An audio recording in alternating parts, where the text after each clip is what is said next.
Hello everybody, it's time for a brand new vlog. Let's talk very briefly, I'm going to try to anyway, about the Tron movies. I was rewatching these today, and I know some odd years ago, right about the time when Tron Legacy came out, I rented it and had heard quite a few mixed opinions. Some people liked it, and other people hated it. I don't know if there ever really was a lot of love, if any, for Tron Legacy. I know there was a lot of hate. I liked it. I thought it was okay. I can understand there would be a lot of problems with it. And then I rewatched the original Tron tonight. And I watched this movie as a kid, and I loved it as a kid. And I do still enjoy it. And I just wanted to say a few things. First of all, what the hell is up with this cover? I mean, look at this. Isn't this the most boring cover for a movie that you've ever seen? I mean, look at that. I mean, I don't know how well you can see that on this camera. But when I first saw this, I thought, this looks like a bad Photoshop image. Doesn't it? And what was wrong with any of the original posters, like this one?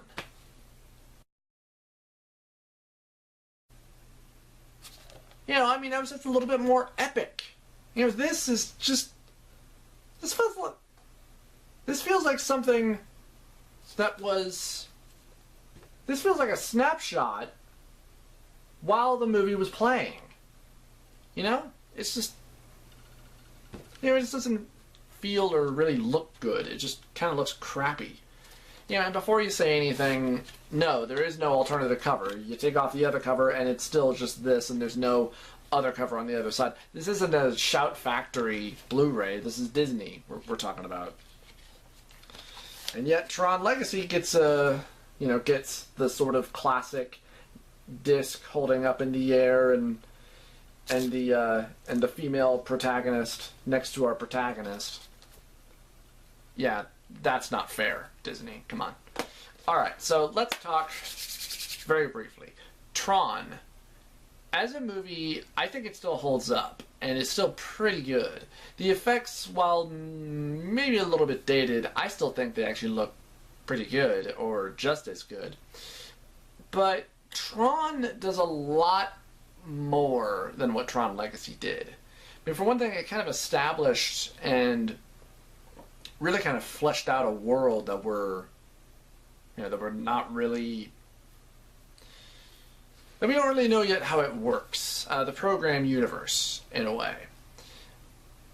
And I really like... and it's actually funny, because I only noticed this when I was rewatching it again, was how there is a very religious tone in Tron, with how the users are looked upon as gods, and for the programs who serve Sark and the Master Control program, that they view anybody who still serves or believes in the users is a lunatic, you know, and such things like that. And even Sark himself says that for anybody who will, I forget the exact words he uses, but he says something like, anybody who still believes in such a mythical and hysterical thing as the users, you will be deleted unless you are willing to renounce this ridiculous belief. So, yeah, so the users are looked upon as gods.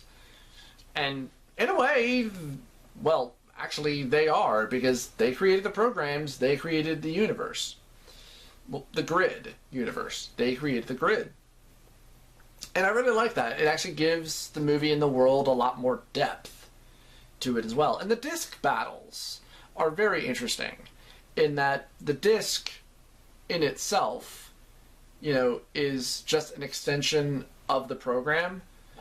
You know, I mean, the fact that the disc will sometimes, when it's in orbit, it will move on its own. You know, it won't just move because you threw it and then it acts like a boomerang where it just comes back around to you.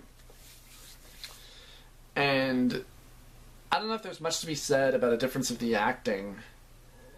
When I was rewatching Tron, the very beginning, the scene with Flynn's program Clue as he's trying to infiltrate the Master Control program to find his... Okay, so I need to backtrack a little bit here. The plots of the Tron movies are all pretty damn thin, but they work. The plot of the original Tron, Flynn is trying to get a program or a program file of a bunch of old video games that he wrote that our lead bad guy Dillinger stole from him and became famous and now runs Encom, and the files are hidden inside the Master Control program, and so he accidentally gets zapped and thrown into the grid because the Master Control program wants to get rid of him because he keeps on trying to break in. Long story short. And then for Tron Legacy, kind of the same thing, but somewhat reversed, where it's Flynn's son. This one takes place, I guess, 30 years later. And, yeah, so anyway, what I was saying was, when you're with the early program of Clue in Tron 1, it feels like Jeff Bridges was not able to, or either the director, like they couldn't figure out if Clue should act like a robot or if he should act like a human. And about like midway through that performance, because when he first starts out, he speaks very monotone, where there's no emotion in his voice. And then later on, he's giving on full human emotion. He's screaming in terror, and he's emoting a lot more. So I wonder if that was on the actor or if that was the director. I don't know. The rest of the acting all throughout the movie is just fine. It works, and it's still a pretty good movie, if not with a pretty thin plot line, but it does work. The plot line of Legacy is a little bit weaker. You got Flynn's son, Sam. His dad disappeared some odd years after Tron. He disappeared, I think, in 89, I think, according to the movie, and I think Tron took place in 86, I want to say. I'm not entirely sure, so don't quote me on that. And the Bruce Boxleitner character, or Alan Bradley, who also played Tron in the original Tron, and reprises his role, tells Sam that he got a page from his dad's office. And so Sam goes and checks it out, which just happens to be at the old arcade, and it brings up a whole lot of old memories for it. Hell, I was getting old memories just from the arcade room in Tron, with all the sound effects of Pac-Man and Pinball and, and all the little games and such things like that. Really makes you miss the arcade. And he gets zapped into the grid, and, Clue has closed off the grid, and, it's a lot of remashing, it's a lot of, the old stuff. And Flynn, and he finds Flynn later, after he's taken there by Cora. And so his son persuades him that, we need to get out of here eventually, and they try to make a way back. And there's another plot line that's introduced where Clue wants Flynn's disc, because if he gets a hold of it, he can get out of here and go into the physical world. Spoony brought up something a while ago about that plot line, about how would that work, and would that work? Flynn's character says that, if he has the disc, he can get out. It's the master key and everything. It's like, he's not a physical being; he's a digital being. So I don't think that would work. And yeah, that is a little weak. I mean, it might have been a bit better if it was like, if he got a hold of Flynn's disc, he would have Flynn's power, and he could have full control over the system. Not that he could, get out into the physical world. That would just be kind of stupid. But that he could control, not that he could control all systems, but maybe that he could move from one system to the other. That he could then take control of all systems. He could have control over, the whole network. that was connected to everywhere. Phones, computers, blah, blah, blah, blah. I know, to techie stuff. That might have been a better story. Now, to summarize, I still think Tron Legacy is a fine movie. I still think it's an okay movie. I still think it's entertaining.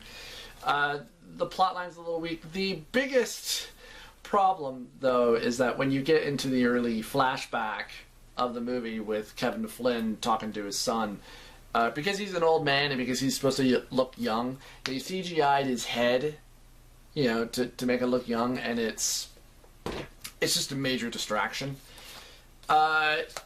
In terms of quality, is Tron Legacy better than the original Tron? Hell no. Tron is still a perfectly good movie. In fact, story-wise, character-wise, it is certainly better than Tron Legacy. Tron Legacy, though, I still think is a perfectly okay movie. It does have a lot more flaws, but if a movie entertains you and you are enjoying yourself, then you can enjoy it. I think it's really only when a movie doesn't entertain you and you're very bored, that's when you will start nitpicking.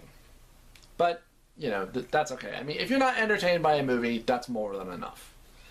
Well, anyway, I'm going to cut this vlog off. The battery on my camera is starting to go out. So I will see you guys next time. I'm going to get back to work on Adamantium Rage. Until then, I'll see you guys next time. These are my thoughts on Tron.